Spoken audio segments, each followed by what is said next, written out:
really no talking points that you have to hit. So we just start talking basically. I just wing it hard every time. No pressure. Yeah. Well, Safs, we're recording, so whenever you're ready, fire away. All right. Well, I'm ready to fire away. Welcome, everyone, to the SANDCAST podcast. I'm here with Travis and Try. This is Savvy Simo here for my little special episode of the month, the questions episode. I'm super fired up. It's a cold one today, so I'm all bundled up in here, but I'm ready to chat with these guys. How you guys doing? Let's go. I'm good to go. Great. Ready to get on some Q&A action. Love it. The wind chilled out for us today. Got to go to the beach. Dude, that was crazy. Like Craziest yesterday I've was ever seen it. insane. And then today was like perfect. It was cold, Yeah. but it was perfect weather. Yeah. And then we're supposed to get like 2 years worth of rain in the next 3 days. No. So we'll see. And then after that, it'll just be the other 50 weeks of the year will be perfect. Right. Yeah. You know, it was literally like 80 degrees a week or two ago, and now it's freezing. Dude, what's so funny is that Billy Allen's been in Idaho this whole time, and it's Idaho, so it's not warm. This is the week he chooses to come and train with Andy. For 1 week. He's in here for 1 week? I think he's here for 2. So this is the first week of their training block. Sounds like a Billy thing to do. Yeah. I always think like in these situations, because I always kind of guilt trip myself for like skipping practice, not skipping, but us canceling practice or going like 2 or 3 days a week when we're supposed to be going 4 or 5. I wonder if there's any other pro athletes that like have to deal with the stuff we have to deal with. Because I mean, there's no indoor beach facilities. Yeah. Not Not here. us. Anyway. Yeah. There used to be Sports Academy, and it was like Casey got to pick his one team that got to go up. Yeah. But dude, it's crazy. Like our whole week can get canceled based on weather, or you can go out there and be like, you hear stories of Karch Cry. You're like, well, I should be out there right now in the wind and rain. And then you go do it and you're like, wow, I basically didn't play volleyball just now. Yeah. It was like playing another sport. And then I spent most of my practice chasing balls because it was getting blown down the beach. And then you're digging moats. So the balls don't go too far. And my fingers are numb. My toes are numb. It's like, this is crazy. Yeah. Only other sport I can think of is golf, where weather can be such a nuisance, but that's about it. There's a lot of indoor golf like technique facilities, but you can't like go practice a course for sure. Yeah. I remember playing soccer when I was younger and driving out to Lancaster, and that was just miserable. It was like the closest thing to snow. It was like sideways rain. I was so young too. And I was the type of person in volleyball who refuses to wear sand socks. That's why I was in soccer. I would put on an Under Armour, like the long sleeve. I wouldn't put it on, I don't know why. And I would just freeze. But I was going to ask you guys what your opinions were for training like the rest of this week, because we're trying to figure out our practice schedule here and like what's the smartest thing to do with your body and like not getting too cold, but also like you're gonna have to play in the rain at some point. So what do you guys think about this rain coming up and the wind practices where it is so miserable sometimes? But is there a lot of benefits to going out when it's conditions like this? I mean it depends. It's like to what extent. We definitely play in the wind a lot, right? So it's smart to have wind practices and to like consciously talk to your team and be like, hey, today's wind ball. Like we're playing a different game. Let's figure out what works and what doesn't work so that when we run into that match, we're confident and we know like the adjustments we're going to make right off the bat. I think that's super important. But like yesterday was like, it would have been impossible to play. But there's definitely something to it. It's like a fine line of like how windy is too windy and can you get any reps?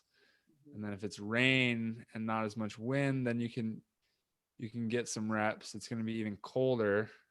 And then it's like, is it good for your body, right? Are you more injury prone?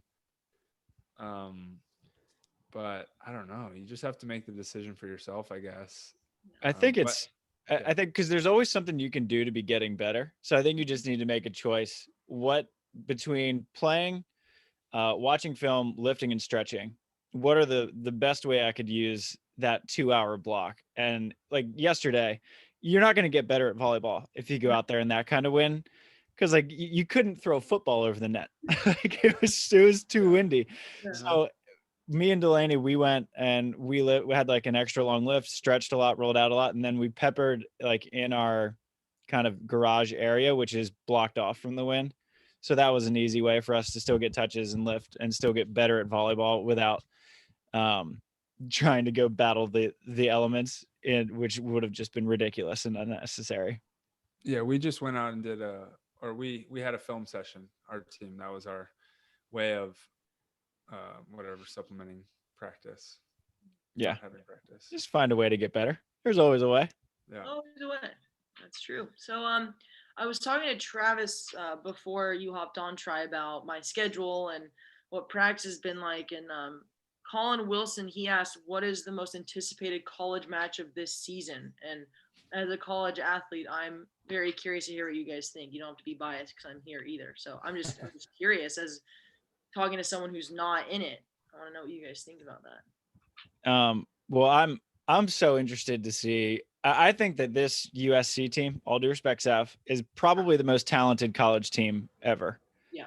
Like probably more talented than the one with Sarah Hughes and Kelly Clays, which that would be my opinion on it. And I don't know what your thoughts on it, but you got Tina's coming back, Haley Harward, Julia Scholes just transferred in, the Norris twins, like Delaney Maple and Megan Kraft got a 5th in the AVP, and they're going to be like court 4, which is, it's insane. So I think if USC plays you guys, UCLA, I think that my opinion of the college landscape is there's 3 teams at the top, which is USC, UCLA, and LSU. So anytime you guys were to play one another, and I don't even know if you can travel to LSU or vice versa. And then there's a significant drop off, I think, to that next tier of like Florida State belongs in that conversation too, but Florida State, Cal Poly, I guess Hawaii can have a season, I think. But anytime that USC, UCLA, and LSU are playing against one another, that's my most anticipated matches. And I'd like to hear your opinion on it, Tav. Yeah, I mean, obviously, as a UCLA athlete, I'm always super fired up for what's to come with this team. I think, it's hard. We lost 2 really good seniors, Lily and Maddie, who were both, big contributors. And so it's hard coming back, and we have, some new faces, and trying to develop the freshmen in such limited time. And we have some freshmen that could play too. But then you look at a team like, last year biggest competition was LSU, and you have the majority of those girls all coming back. And it's like, wow, not only am I, I had a hard enough time playing against Claire Capola and Kristen Nuss. Now I might be playing against Kristen Nuss and Taryn. Which so, I think Stein's against one of our taller blockers of practice, just I think to work on attacking against the taller blocker. And then you have USC, and our team all the time, we're like, okay, what is USC? What's their lineup going to be? Because you have Tina, but you also have Julia Scholes, who played with Haley Harward all summer. But then you could do a Tina and Sammy Slater together, and Julia and Haley 1s or 2s, and that's like gnarly. And then you have the Norris twins, you have Megan Delaney, you have Haley Hallgren, Joy Dennis, you have all these super good girls. And Harper Hallgren too. Yeah, I'm probably missing several people because there's not a lot, like there's so many good girls. It was really good recruiting by them. And the fact that Tina was able to come back this year is scary too. And they got Julia. And so it's exciting because, you love good competition, especially against USC. I'd be lying if I said I wasn't, nervous to play them though. I love good competition, but the worst, I hate losing to USC more than anything. So it's going to be a very interesting. And the one biggest factor this season that I think could make or break someone's season is COVID. If one team has a COVID outbreak, they could shut the whole team down. If my apartment gets COVID, me, Jacqueline Quaid, Lindsay Sparks, Leah Monkhouse, if we get COVID, none of us are partners and we're all in the lineup. So that could be 4 teams in the lineup completely changed Brutal. for any match. And so you just don't know.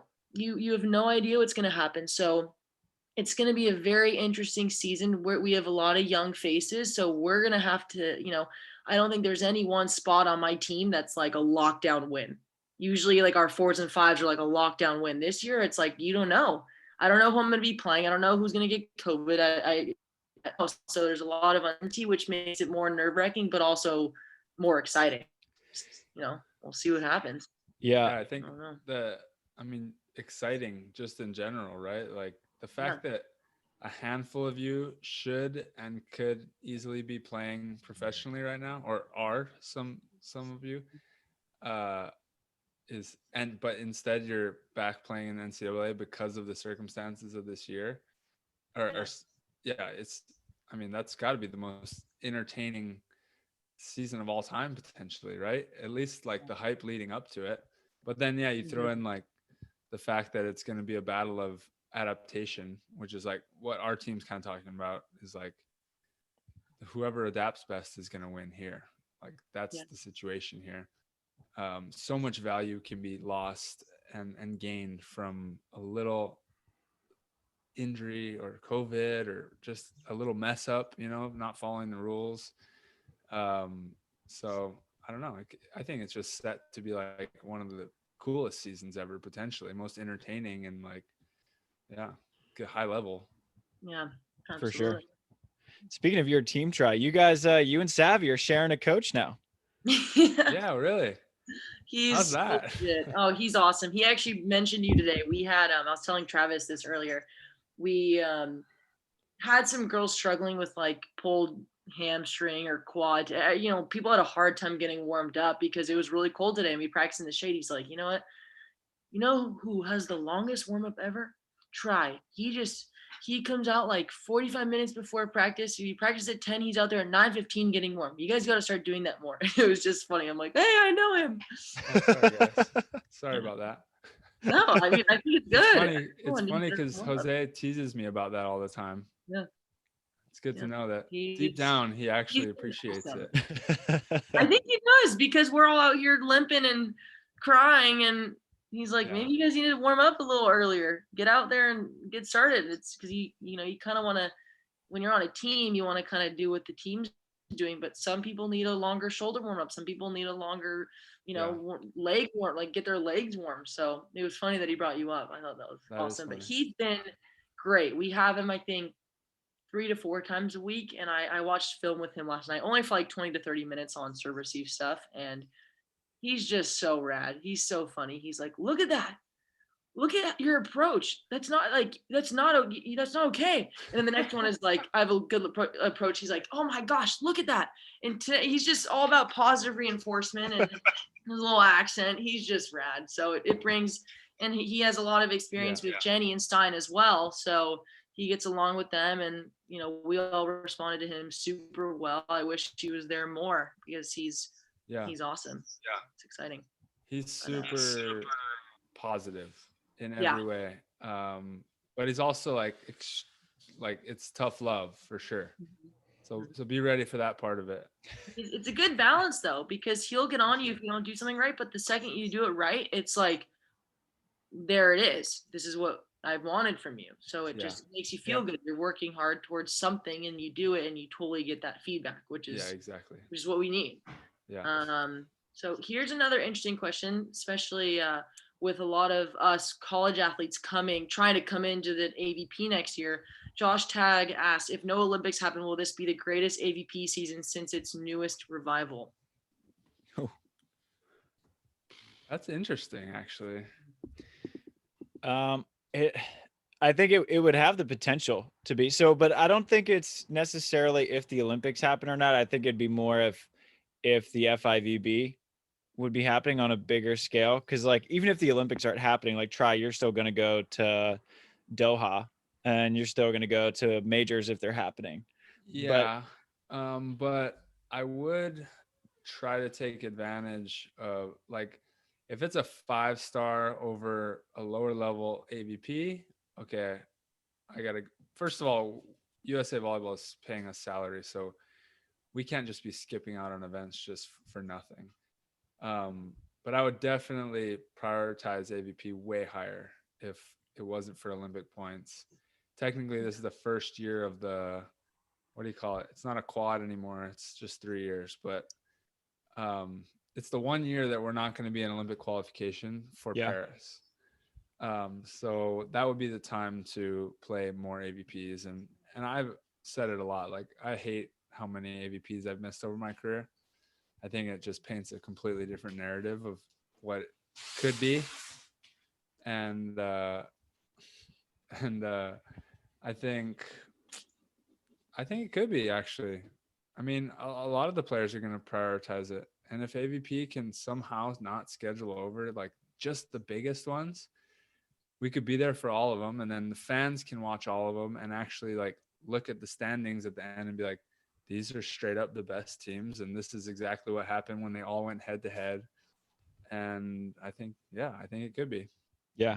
I think it would definitely have the potential to be, because all the old school guys that we've had on, like Hav, Dodd, Karch, everyone pretty much except for St. John and Randy said that like the Olympics are the worst thing to ever happen to the AVP, because players like you have to go overseas. You have pretty much a contractual obligation with USA, but without the Olympics, you can stay home. And we can keep the best talent here. So I think that it would definitely have the potential, because we could have more tournaments like, what was it, New York 2 years ago. I think it was the only small draw I've seen that was fully loaded. Like everyone, I think you and Trevor might have been like the 9 seed playing maybe Billy and Staff first round. I was like, Jesus. And which one? New York. Oh yeah. And it was crazy. Dude, you know what seed we're going to be after winning the last event? Because those points don't carry over, right? They don't count. So we're back to like 7th seed again. That's crazy. That's what I've been wondering, if they're going to make any exceptions for players who performed really well in the Champions Cup, who might be back in the qualifier, like a Chrissy Jones or a Tracy. Yeah, something like that. Then they're going to get people like me. I'm not saying I'll complain, but I'll be like, well, then throw me at the 1 seed. Right. Or at least the 2 seed, right? Points-wise, it would be the 2. Yeah. Instead of the friggin' 7 or something. Yeah. I can't wait for the AVP schedule to come out. It's and the FIVB, which I've heard FIVB said that they should be dropping it February 1st. Okay. So hopefully, I think it'll be very tentative. Any schedule that comes out is with an asterisk. Right. But at the same time, like more than any other year, this like really fully paints the picture of like what our year is going to look like. Usually we kind of know what's going to happen. This one, it could be like, you're going to stay in Doha for a month. And like, you know, there's bubble talk. There's like these Euro events.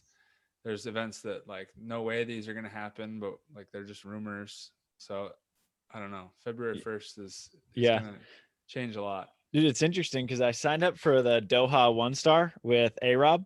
And so we got an email and it was like, they're doing a bubble for the athletes. So you like can't go out and explore Doha or whatever. Like you are in the hotel, you're getting shuttled from the hotel to the venue, at the venue, getting shuttled back to the hotel. And that's your trip.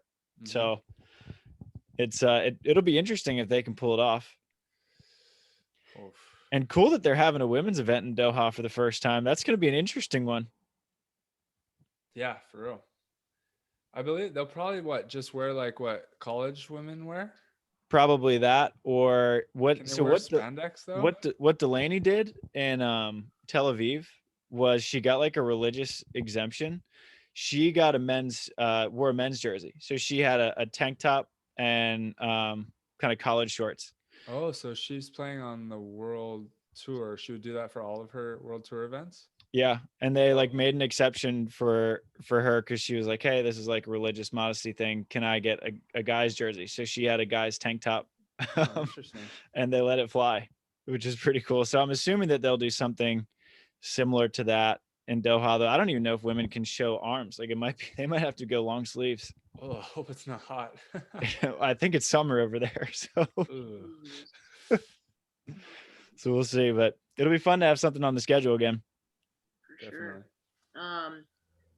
So there's a couple questions on here. Mr. Buffum, he wrote, "Who do you predict will team up after the 2021 Olympic cycle?" Do you guys think that there will be partner switches after the Olympics, or do you think things will remain pretty steady? I don't know. I really don't know. On the men's side, it's kind of going to be, we know that Taylor's going to be available, pretty sure, right? Jake kind of announced that. Yeah. So then there'll just be a trickle down from there for sure. Who knows if his brother wants to go play with him, or I mean, who's Taylor going to call first? That's kind of the question. And then can he break up a team, or is he going to have to go down to the next level? Yeah. Nobody knows. But there'll be changes, I think, for sure.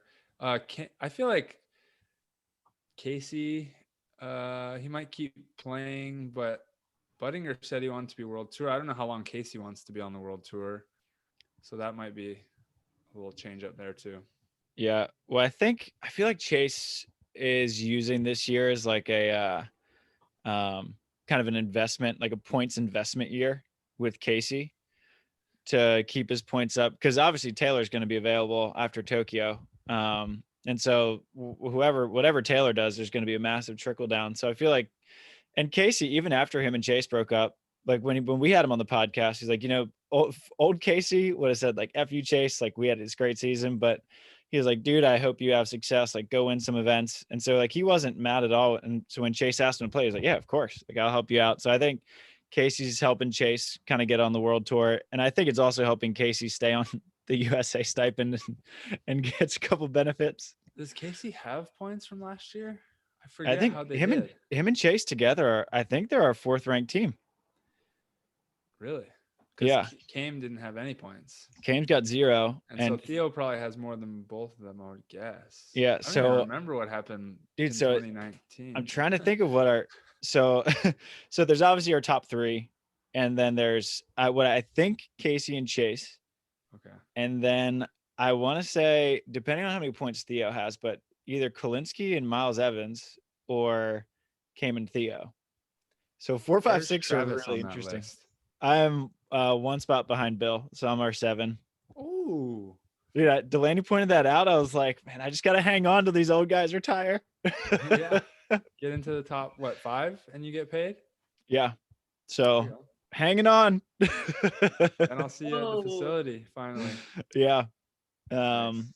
And then the women's side, I have no idea. I don't know if April wants to go for another one. I mean, I think Alex could absolutely go for a couple more.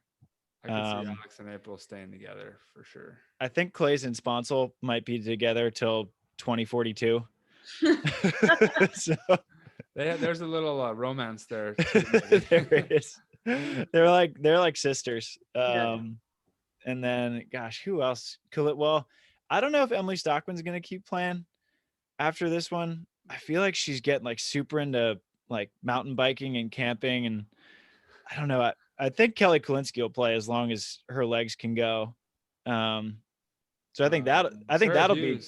Yeah. Sarah Hughes is the one where I'm like, when is she gonna get that partnership that's gonna get her back to where she thinks she belongs? Yeah. And she's with Emily Day right now. Yeah. So that's, I mean, Emily Day's proven she can win. She can win.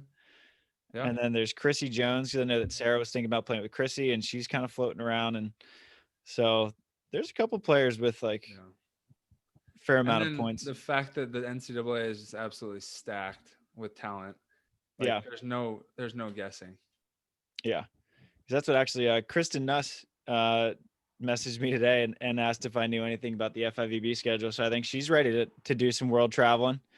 She's ready to start building those points up. Kleiman's going to drop April for Savvy. I could see that coming. Yeah, for sure. For sure. Oh so 2021 is going to be an interesting off season. Yeah. It's hard to guess though. It is. I think we had this conversation last time we talked, but for me, it's like, I think I need to actually have a conversation with you guys about this. Like, what is the I know what the next step is, but like, what are the moves to make? Like right when I finish my season, like what do I need to do? And we don't have to talk about this right now, but this is what, when we're talking about partnerships and stuff, especially on the girl side, it's like, what do I need to do as a player coming out of college to like get in with these girls and like communicate with these older girls who need partners, or even you're like Chrissy Jones or girls coming out of college. It's just an interesting place for me to be because I'm so new and I don't know that much and I don't know that many people, but I feel like it is the time to like get in there because times are crazy and I think there's going to be a lot of new younger girls coming in. Yeah. So yeah, it's just I honestly don't think that there's like a real answer. And I feel like, think if you were going into what we call the real world, where you have to get a job, you'd probably be asking the same questions, right? Like, what do I do? Like, what's the formula here? Yeah. And when you're in school, there's always kind of a formula, right? You sign up for class, you look at the list and then sign up for what you want, or like they tell you where to go and where to be at what time. Yeah. And then after college, there's like none of that. So I think it's a matter of like being patient, giving yourself time. But like you said, like establishing the relationships is probably the biggest thing. Like if you can just go down and have like one practice with a top team, even if you're not that involved, they see your face, they saw like, oh wow, she got some good shots. She was actually serious. She brought something to practice. It's about like getting those calls, like working your way up to like what level practices you can be at. I mean, kind of networking in some ways, just getting to know people. Like I will call someone that's much lower level. For example, Tim Brewster is like our go-to guy in terms of like reps and stuff. Even though I would probably call Travis, is because he's Jose's training him and he's always down there that practiced before, and he's just like standing there like, okay, Tim, jump in. Yeah. So this kid who's your age is getting all these reps with us, and I'm like, oh, this is great. Like anyone could do it. We could call a bunch of people, but he's there. Yeah. And it's kind of weird. Like I don't know how that's that helpful, but just like showing up and being there tends to work. And then once people see that, like I called Hayden, right? When I first came out, I called Sean Scott. He was retiring because I thought I could come down and like do anything with him. Can I just get reps or like come watch your practice or whatever? He's like, call my partner, I'm retiring. And Hayden was like, yeah, I need someone to help me get reps because Hayden knows exactly what reps he wants. It doesn't matter who's on the court. So I was that guy. And then I was like trying to show him what I could do, and I used that as a tryout. And then like he just kept calling me, and then eventually he's like, yeah, you want to play? I was like, what? Like I didn't know that's what we were doing here. But hell yeah. So that was like my fast track, but it just started with me making that call to Sean Scott. Yeah, I would say, Try, you've brought this up a bunch, that your best ability is your availability, right? So especially with USAV, who's done a really good job of kind of infiltrating the ranks of top players and getting all these practices is your buddy Ia. Yeah. Ia's done a great job. She's just like, call me to practice. 7 a.m. I'm there. 9 a.m. I'm there. Noon I'm there. Right. Call it 7, 9, and noon. Sure, it's fine. Yeah. So it's just like, if you make yourself available, like people will always need another team, or just like someone can't show up because they picked up a shift at work and someone needs a random partner on like a couple hours notice. Like Andy Benish texted me like 5 minutes ago and said, hey, can you go tomorrow at 9? I was like, sure. Why not? So if the more available you are, and if you make that known, and you're so good to like your talent's not in question. It's not like you're going to be a drill killer. Like you'll go out there and you'll be fine. You'll compete. So if you're available, like, and people know that you're out and you're like in the South Bay or willing to make a drive to Huntington, you'll get invites in no time. For sure. Yeah. It's good to know. It's something to think about for sure. For sure. And you guys mentioned Sarah Hughes, and I'm just looking at all this, and someone asked, what's going on with Summer Ross? Do you guys know what's going on with Summer Ross? I have no idea. I'm not sure. I don't know if I haven't heard much. Last I heard, she was rollerblading on the Manhattan Strand. I kept running into her. and I always said, hey, we had like great conversations, but I haven't seen her or heard from her in a while. So I don't know. I would guess she's just kind of taking time to like figure stuff out. You know, she got on the pro circuit at such a young age. I feel like she never had the chance to like kind of just like sit back and like figure out what she actually wants to do. Is like, Summer, you're playing and you're trying to go for the Olympics. Yeah. She's like, okay. And then I don't know. You know, she had injuries and a tough time with Sarah, and then I think she just took a break. That's my guess. Yeah, it would be awesome to see her come back or just do well at whatever, because she's like a great person. Huge yeah. fan of Summer. So wherever she is, I hope she's doing well. For sure. So we have another question. It says, who's the best to watch for blocking, especially as an undersized guy? That can be men or women, I guess. My go-to is, well, the first was Try. My first two guys that I watched like everything I could was Try, Trevor, and Tim Baumgren. Three very different types Yeah. of blockers. And then now I've been watching a ton of Giannis Smedens, the Latvian, because we're like pretty much the same build. We're both like 6'4" lefty, and I watch him and he gets so many blocks, and it just doesn't make a ton of sense because he'll roof like Alisson, and Alisson's like one of the most gigantic humans I've ever seen in person, and just like, I don't know, his timing is so good. Like your feet shuffling, like getting your feet to the ball is so good, and then you get Trevor's hands are so good. You can pick up little pieces from all these different blockers, but I think Smedens, Trevor, when Tim Baumgren was blocking, and Madison McKibben's a good one too. Yeah. Madison flies. He gets up so high, he's hardly a small blocker. Yeah. Yeah, I don't know. It's tough to say. I feel like we all have figured out what works for us. Like Travis said, me and Trevor are like, we're almost like opposites, but we're the exact same size. Our heights are literally the exact same. And but he like doesn't have this low load like I have. And he likes reading. He has his head up and he's reading, and like he's like blocking like with his paws, like swatting shots, and like it's narrow, you know? And I'm very different. I'm more like hands are separated and I'm loading really low over here and diving over there.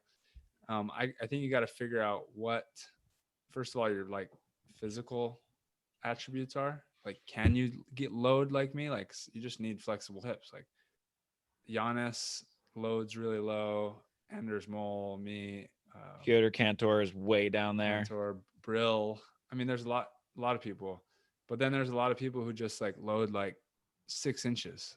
Like maybe not that dramatic, but like Theo Berner, he gets up huge and he loads like that, Yeah. and just can explode out of that. And then yeah, like footwork wise, hands wise, are you more of like a shot blocker mindset? Then you might want to watch someone like that, or are you more of hit first blocker? I don't know. Yeah, obviously you can't.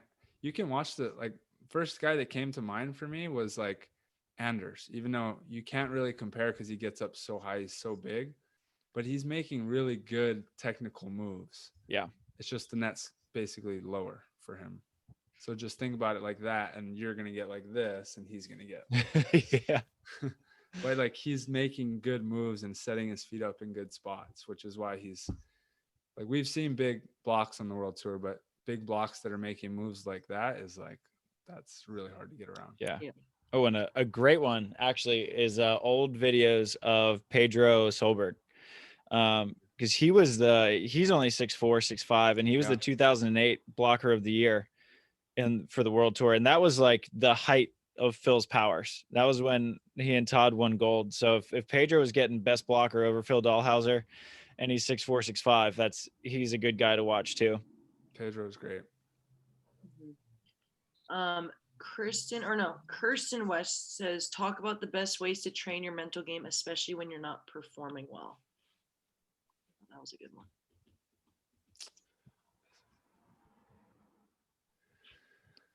Oh, well, you just got to train it.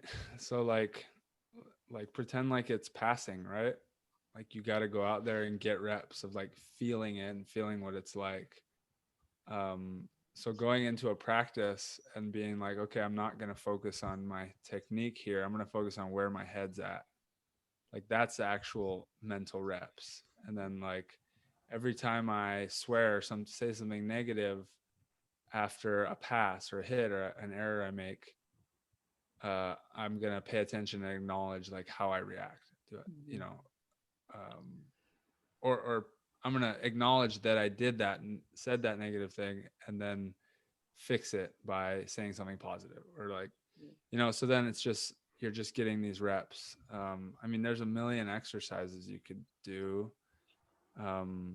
Meditating is just, there's a million ways to meditate, but meditating before practice will at least get you into that state where you're like, okay, now I feel like where I want to be. And it'll be easy for me to come back to this place throughout the match. But if you haven't meditated in like a week and then you're in a match and it's all hectic, you're like, oh, what is it supposed to be like? Like, how's that? What's that feeling? Or what am I supposed to think of? And you just get in your own head. So really it's just a matter of reps. Like when I was doing it a ton, I was doing it. What was I doing? Like You were doing 45 minutes a day when I first met you. yeah, like an hour a day for some of them. For like 3 weeks I did. And it was so easy for me throughout the day to snap back into it. Right when I like recognized it, I was like, boom, I'm back into like this meditative state because I had practiced it so much. So it's just a matter of getting reps, and you can be creative with it too. It can be like walking to practice, warming up. You're in the drills, you know, listening to coach. That's one of the biggest things is listening. Like, am I like zoning out and doing something else, or am I actually listening to what he's saying so I don't have to make him repeat it? That's a meditative practice as well. Yeah. I heard, gosh, I forget who I was listening to on a podcast. I think it was a Ferris podcast. And he said that imagine your self-talk in your head was being put on the loudspeaker of the stadium. And he said you would stop saying all these terrible things you're saying to yourself. And I thought that was such a good way to simplify self-talk. Just like, you're not going to be just cursing yourself out in your head and telling yourself how stupid and dumb you are for hitting a cut shot. Like, if everyone can hear it. So I like that image. And since I've heard that, like I catch myself all the time from just like yelling at myself and berating myself in my head. And you just flip it around until it's positive self-talk. And, which sounds a little hokey for some people, but it works. Like, the brain is so powerful.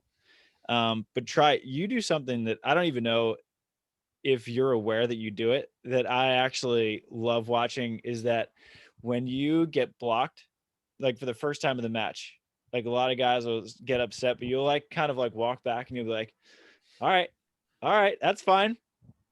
You're just like, it's like, all right, like game on, like challenge accepted. And it's like it's pretty much like inevitable that your game is going to be upped after that, because you took it as a challenge. Like Taylor does the same thing where I've seen Taylor stare down Phil after Phil blocks him straight down. I'm like, that's one way to do it. But I don't know. I think it's a great way to respond to adversity. You're like, all right, game on. Yeah. I mean, you probably look at a lot of the, you know, elite athletes and like LeBron, he has like this confidence that's so big that he could literally have the worst game in the history of the NBA, and the press conference after, he would be like, yeah, it was terrible. Like, what do you think going forward? He's like, I'll be back. It doesn't matter. It's nothing. Yeah. You know, like in his head, it's like he's always gotten back to that place. Why not now? It's not like, I think when you're younger, it's like you feel like you're gonna be there forever. Like, oh my God, I just did something dumb. Now I'm a dumb player and I'm never gonna be good like I thought I was before. Yeah. And then as you get older, you're like, no, you're always gonna bounce back. You're always gonna be right back to where you were, unless you let it like snowball in your head. I know the look you're talking about though, Travis. That's usually when I make a mistake, and in my head I'm like, that was my bad. It wasn't your good. Yeah. You didn't block me. I just hit a dumb shot. Yeah. You're like, That's on me. You didn't block me. Yeah, it's great though. I this weekend I just watched the Tiger Woods 2-part documentary. I don't know if you guys have seen it, and I'm sure Yeah. people have their opinions on it, but I really liked it, and it was all about how mentally tough he was. And I'm not like a huge golf fan. I've never like sat and watched golf. But watching it, I was like so fired up. I just thought it was so cool. So it's just a little recommendation. It's on HBO Max for anyone listening. I really liked it, and it just showed like even after all he went through, he still could come back and be so mentally tough at his age, competing against totally different people. I thought it was rad. How great was that US Open story Yeah. when he tore his ACL? So good. I only saw the first episode, so Okay. no. Leave No, you on a it was cliffhanger. awesome. It was really cool. Yeah. It was weird to me. I was talking to Mikkel about it, my trainer, and he said, I don't want to watch it because Tiger didn't sign off on it. Because he doesn't like anyone that betrayed Tiger, which is pretty much everyone important in his life. But I mean, you could look at it either way. I honestly feel like if I'm Tiger, I'm better off now. Now it's all out there. You got nothing to hide. There's nothing boiling beneath the surface. Yeah. He hated it. He came out and was like, yeah, his agent made comments for him. Was like, it was absurd. It was terrible. Dude, that was like all the people that were like close to him in his life. Like, that's what for the my biggest takeaway. I was like, this is like just one of the most depressing things of humanity. Like all these people, like the media, like going down to Elon, like, how do you feel about Tiger's 14 mistresses? It's like, why would you ask that? Yeah. Like I got so mad for Tiger and for everyone around. I'm like, geez, this is terrible. Why would they want to be in the documentary though? It was great for us, but like really, we don't deserve to know this stuff. Yeah. As a member of the media, I was embarrassed for the media. I was like, this is disgusting. Yeah. Like what people were doing. As an audience member, it was very entertaining. I bet. So, I don't know. Yeah, but that's why I liked it, is because even after all of those questions the media was asking him and how ridiculous it was, he still could come back and just like focus on golf and like focus on winning. And I'm sure there's so much bias and so many things, like based on what the agent said, I'm sure there were some things that weren't truthful or whatever it was, but that was my biggest takeaways. After all of that went on, he could still like compartmentalize it and come back and get on the course and win. Complete mental assassin, like Navy SEAL, next level. Yeah. It reminded me a little of Kelly Slater in gosh, what's that? Momentum Generation. When Kelly Slater was going through like all of his personal times and everyone's like, anybody else would crumble, but Kelly Slater just entered this kill mode. Just won everything. Yeah. Have you guys read that David Goggins book? I forget what it's called, but I have it, you know who that is? You know who that is. I haven't read the book, but I have it and I would love to start it because it seems like it's highly recommend. You read it? You can't hurt me or something. Yes, like that? Yes, that's what it is. That's what it is. So good. I just started it. It's good. I don't know how you put it down. I started reading it in at a Norseca in Mexico. And Kyle was like, hey, we got to warm up. I was like, one more page. My problem is I listened to like multiple podcasts with him. So I heard his story and then I started reading it and it was his story again. I'm like, all right, this is the third time. Been here. Where's the cheat codes? I just look for cheat codes when I read. Yeah. Something. That's smart. Yeah, that's funny. I want to go back to this trial we were talking about earlier. I think I would love to know what you have to say to this. Rob Volley asks, what are your top 3 biggest takeaways from working with Jose? And as him being my new coach, I would love to know. Oh man.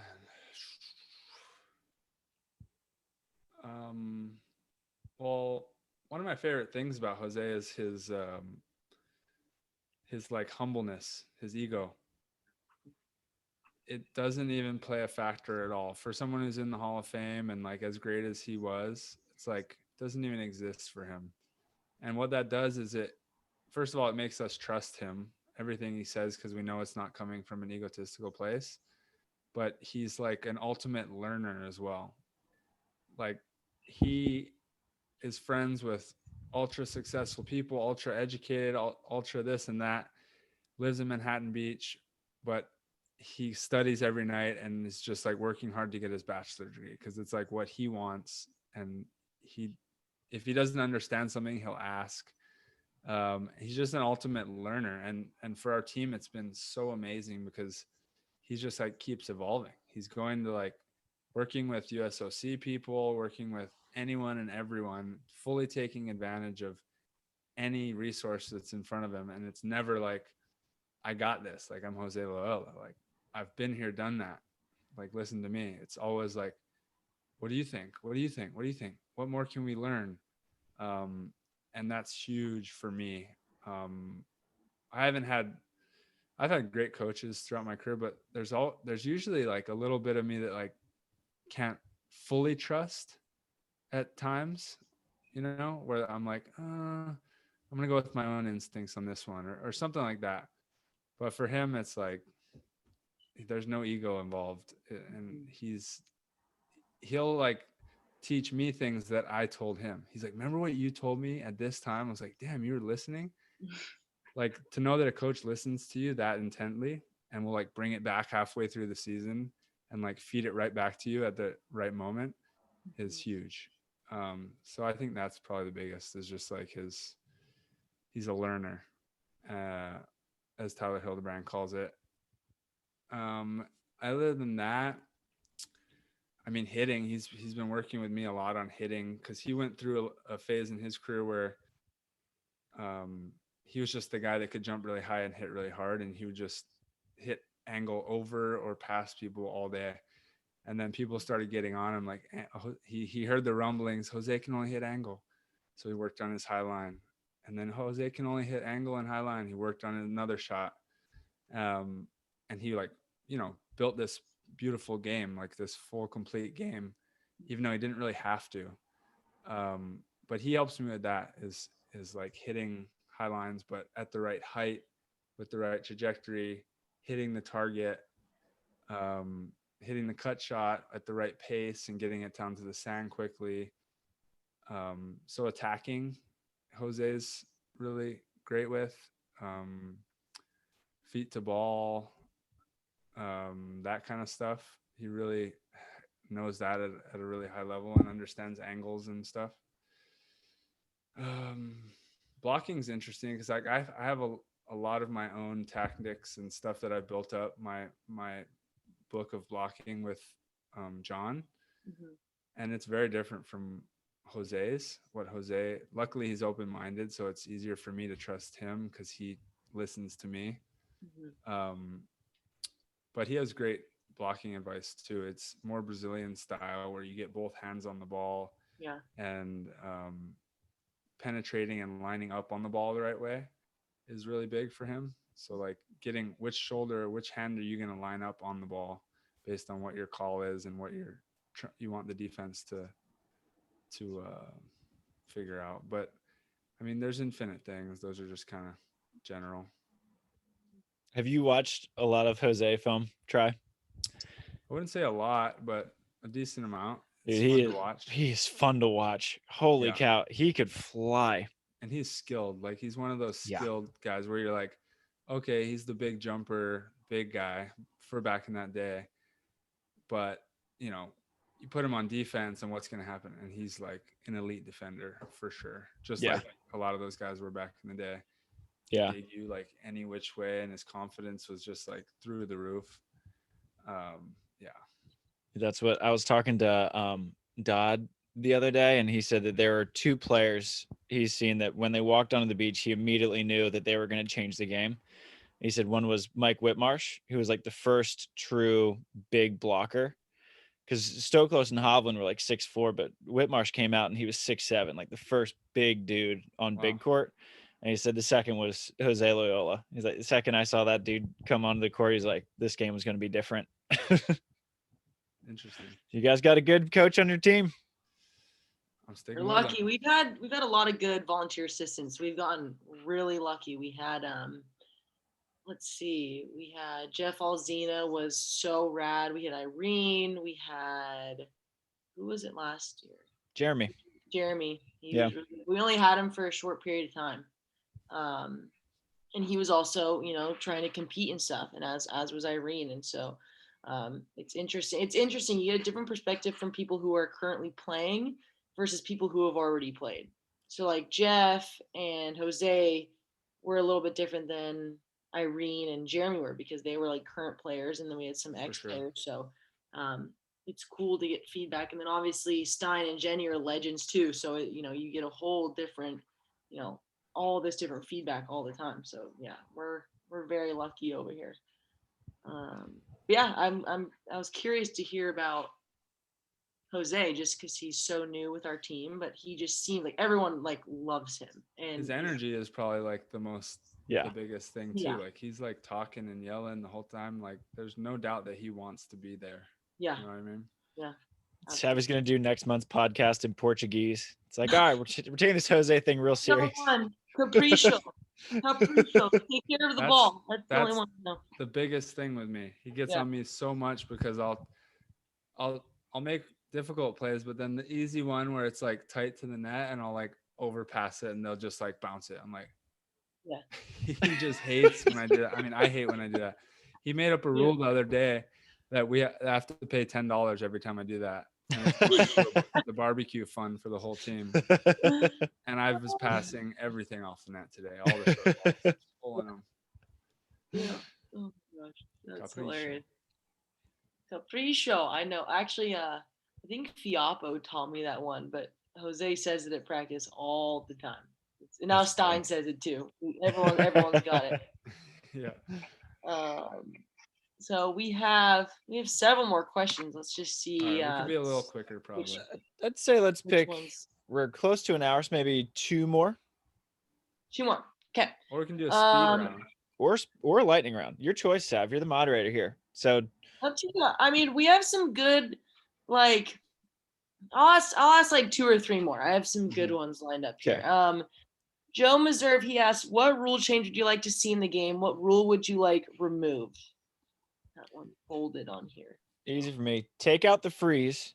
However, add in no trickle serves. So at no point can you get a trickle ace, but there's no freeze, which is funny because the FIVB is freaking adding a freeze next year. Oh, really? The AVP freeze? I think so, yeah. At the end of every set, not just match. Oh, dude. Which is terrible. We not need to be playing more matches when we're like jet lagged and stuff. No, so which I think is true, but I think the FIVB is tinkering with adding a freeze. They always tinker with adding a rule every new quad. Like last time, the 4-touch rule off the block lasted just one tournament, and the players are like, get it out. Yeah. I don't know. I don't see any that need to be added or left out necessarily that come to mind. With your trickle one, what about if it can hit the tape and you have the option to play it? If you let it drop, it's a redo. But if it hits it and you pass it, I was talking. It was funny. I had this conversation with Delaney because that's exactly what I mentioned. I was like, well, I love it when a guy's like Evandro is like ripping a jump serve and you just get a little like easy one. You're like, oh yeah, of course I'm going to take that. Up off the tape. Yeah. But I think that leaves open a lot of subjectivity where say a guy goes to play it or just like maybe half-hearted goes to play it and he kind of shanks it. He's like, well, I didn't try to play it. I was just getting out of the way or something like that. If you touch it. Okay. If you touch it, you touch it. You so played it. I'd be on board for that. So if you touch a trickle serve, it's gay. Play on. But if you don't, it's nothing. But that's tough for the ref too. The ref has to be on it because if it's just nicks it and the player's like touched and he's like, I actually wasn't paying attention on that. And it might have. Yeah. So I think probably the easier rule to put in play would be no trickles at all. And John Mayer would be furious. He loves teaching the trickle A's. So would it be like would you get a redo or is it? I'd go tennis. You get a let, and then your next serve is live. And if you trickle again, it's the other team. Other team won. Yeah. All right. What's the single most rewarding element of being a pro beach volleyball player? I'd say it's different. There's so many different personalities out here. Like for me, I thought it was like going to be a bunch of beach people, like myself, like kind of surf oriented people, and that's really not the case at all. So like for me, it'd be being at the beach, like my favorite place in the world. Whether I'm at work or not, I'm down there anyway. So being down there, close to the ocean, outside, um, for me it's like the biomechanics, the competitiveness, the teamwork aspect. um it's all those small things that make it awesome for me. But I do think it's different for a lot of people. Yeah. I think it's the people for sure. I think the beach volleyball community is my favorite of any sport that I've been in, probably because it's such a niche community, and like we're all just like bums who are just trying to figure out a way to keep going to the beach every day. I don't know. I think, and every one of my friends or family who has come and met like my close friends who are beach players, like my dad was just raving try about like all the beach players that he met at the wedding. And my older brother came to We had a few Yosemite. drinks. And like my older brother came to Yosemite, and so we crammed like Kelly Clay, Sarah Sponsel, Andy Benish, Katie, Delaney. It was his first time meeting half of them. He's like, isn't Kelly and Sarah like the number 7th ranked team in the world? I was like, yeah. Right. He's like, they're the coolest people. He's like, they're just human beings. So I don't know. It's definitely the people for me, and just like being around world-class performers on a daily basis and just seeing their habits, and like everyone's just so cool. That's not like everyone though. Like there are people for sure, they're not really into that whole like the grind and all that. Like they're in it to like win money, or Yeah. whatever it is. Like the same that a basketball player would be into it. Like they might, if they retire, they might never go to the beach again, kind of thing. Yeah. They're in it because they want to be professional athletes. Probably less so people like that, but I can definitely think of a few people that are in Yeah. it for a completely different reason. There are definitely several like that. And I think that I'm very conscious of who I spend my time with, because I know like the impact that other people have on me just like by spending time with them. So I'm like, all right, well, I don't have a problem with you, but I have limited time during the day, so I'll spend my time with Try and There's Trevor. also a party lifestyle, a party aspect. Yeah. Like when we're not in COVID and you're a young player on tour and you're not expected to do that good and you're out early and there's a party after every single one of these and you get to know all these great friends, that becomes a bit addicting for people. And then I think eventually a few years in, they figure out like, am I even in this for the volleyball or am I just having a lot of fun? Yeah. And then they have to make a life decision there. All right, I'll do probably one more. Who do you see winning their first ever AVP event next season or this upcoming season? Who hasn't won? Chase won one, right? Yeah, Budinger Chase won and one. Casey won Hermosa. Came hasn't won one. Came won Seattle with Jeremy. Oh yeah. I think Andy Benish. Yeah, it'd be Andy, right? He's probably next to Or Troy and Eric. So I'll kind of give a list of kind of best players not to have won an AVP. You got Miles Evans is probably high on that list. Andy Benish, Troy and Eric. Yeah. Bill Kolinsky, Avery. Avery's my pick. Avery's playing such good volleyball right now. Yeah. So I think naming those names, like there's a decent chunk of people that are at the top that have won. So if I had to bet, is a new person going to win this year? I'd probably put my money on no. That's a good bet. But if someone was going to win it, I think that list is who you'd be looking at. Yeah. Depending on who Avery's partnering with. Because, yeah, he's very talented. Yeah. And he's so funny because he's he's very good at all sides and very good at both positions. So he's just always seesawing. So he's practicing with Rosie right now. So that might be a new team for next year. But then Avery would be going back to left side blocking, which is exactly what he was trying to switch away from. Yeah. So I don't know. What we'll about see. the girls though? Who hasn't won on the girls' side? Kalinsky and Stockman, have they won? They won Seattle. Oh damn it! I keep forgetting. All right, I'm gonna make a biased bet. I'll bet on Delaney. Woo! So Delaney, yeah. So Delaney, like this year, she's not coaching at Pep.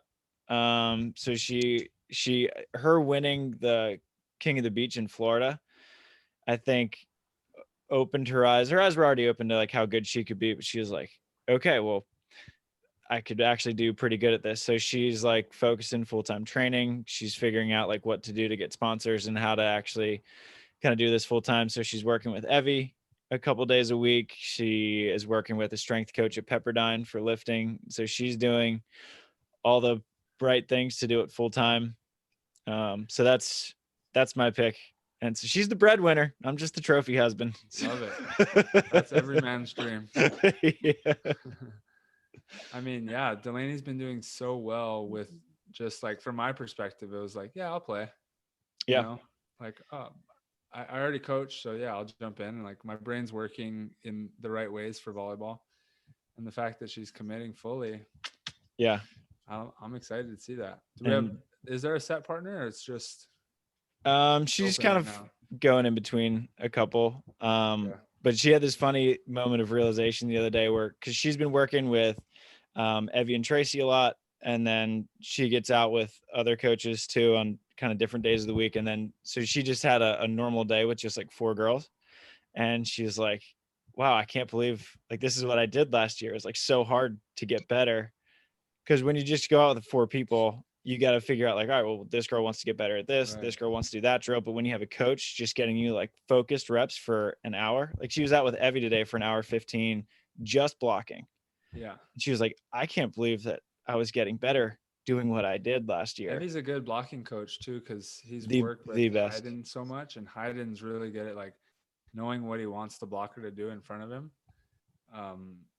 So Evie's a good guy to be out there with for sure. But to your point, I pretty much quit having player practices like 7 years ago, Travis.